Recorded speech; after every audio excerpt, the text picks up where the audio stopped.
he hissed at people. He kept to himself. But one night he walked into a stranger's room and didn't come out. The woman in the bed was dying. The nurses hadn't told him. The doctors didn't know yet, but the cat did. He curled up next to her. She died within 4 hours, and he would do this 99 more times. What does the cat see when a person is about to die? His name was Oscar.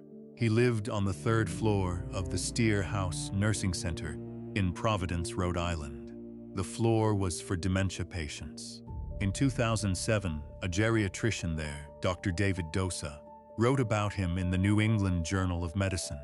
And the strange part was that Oscar knew when people were going to die. The strange part was that he stayed. In his essay, Dosa described a patient he called Mrs. K. She had been asleep for hours, curled in a fetal position. Oscar walked in. He sniffed her face. He climbed onto the bed. He pressed himself against her side and began to purr. She died within an hour. By 2015, Oscar had done this more than 100 times. And he wasn't the only animal that seemed to know. At first, the nurses thought it was a coincidence. Cats sleep on warm beds. Old people die in nursing homes. But Oscar wasn't friendly. He hissed at patients. He avoided visitors. He made his own rounds, slow, methodical, sniffing each one before moving on. The doctor who worked there, Joan Tenno, only believed it on Oscar's 13th correct call. She had seen the signs herself. Cold legs, difficult breathing, bluish skin. She estimated the woman had hours left. But Oscar walked into the room and walked back out. Tino assumed the cat had finally been wrong. 10 hours later, the woman started to die. 2 hours before she did, Oscar came back. By every measure that mattered, Oscar was right. Not always, but far too often to be a coincidence. So the question shifted. Not whether the cat could predict death, but what he was sensing was that the doctors and the family and the dying person herself could not. What do animals notice in us when something is wrong?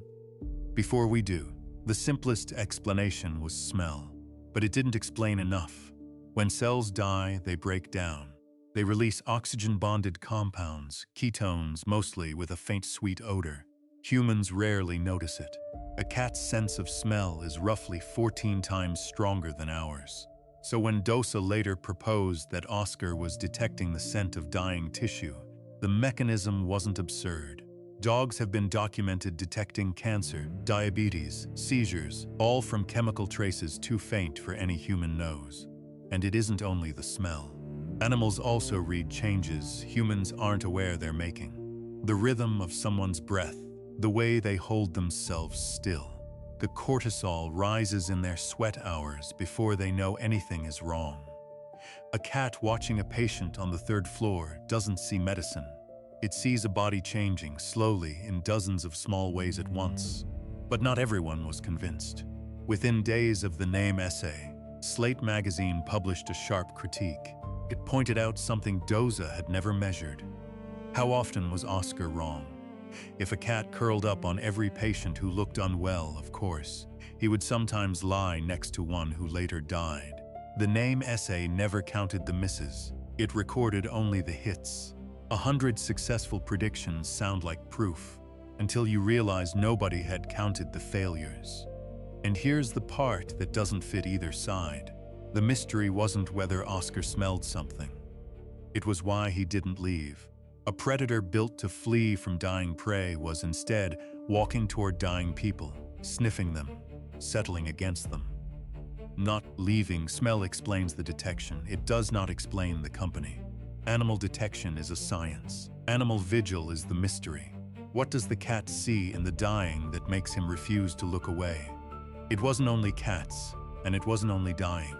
In 2008 in Rugby, England, a woman named Maureen Burns noticed her dog Max, a red collie cross, normally hyper, had gone quiet. He stopped jumping up. He stopped following her around the house. Whenever she stood at the mirror, he would walk over, press his nose against her breast, and back away with what she described as a sad look in his eyes. 2 mammograms said nothing was wrong. Max disagreed. She asked for a biopsy, stage 2 cancer. Max was right. The day she came home from surgery, Max was hyper again. A 2006 study had already proved this was mechanically possible. 5 ordinary household dogs were trained to detect lung and breast cancer from breath samples. They got lung cancer right 99% of the time, 88% for breast. Across every stage of disease, the dogs in the study were trained. Max was not. Nobody taught him to look sad. Detection ends at the body. Staying begins after. And then there's the last case, the one that doesn't fit any kind of detection at all. In March 2006, in a town called Villa Carlos Paz in central Argentina, a man named Miguel Guzman died in a hospital in another city, about an hour away. His body was taken from the hospital to the wake and then directly to the cemetery. It never returned home. His German shepherd, Capitán, was at the house the whole time. He had never been to that cemetery. When the family came back from the funeral, the dog was gone. They searched. They gave up. A week later, Miguel's widow and her 13-year-old son went to visit the grave for the first time. The dog was already there. He had walked across town into a cemetery he had never seen and found the right tomb among thousands. The caretaker put it simply, "We have no idea how he found it." Maybe there was a scent on Miguel's clothes that lingered. Maybe someone walked past the cemetery without realizing the dog was following. Maybe memory, chance, and instinct all helped. Finding the grave was strange. Returning every night for 12 years was the part nobody could explain. There was nothing to detect anymore, and he still wouldn't leave. Animals don't just sense death. They stay when we look away. Oscar didn't just smell dying chemistry, he stayed. Max didn't just notice a lump, he wouldn't let it go. Capitán didn't just remember a scent. He found one place out of thousands and refused to stop coming back. They are not only detecting, they are staying through a moment we cannot bear to watch. You probably already know what that looks like. You've stood near a hospital bed and felt the air change, while the people in the hallway kept laughing. You've watched the visitors check their phones. You've seen the staff finish their rounds. You've noticed how quickly a room empties. A dying person is not always alone. They are often unwitnessed. What the cat does, what the dog does, what the shepherd does, it is the thing humans keep failing to do. It stays. It looks. It does not look away. What does the cat see in the dying that we don't? Maybe nothing different. Maybe just what we have stopped looking at. Science cannot say what passes through an animal in those minutes. It cannot read a cat's mind, a dog's eyes, or a shepherd's 12-year wait. But maybe vigil didn't begin with prayer. Maybe it began when an animal walked toward a dying body, instead of away from it, and refused to stop watching.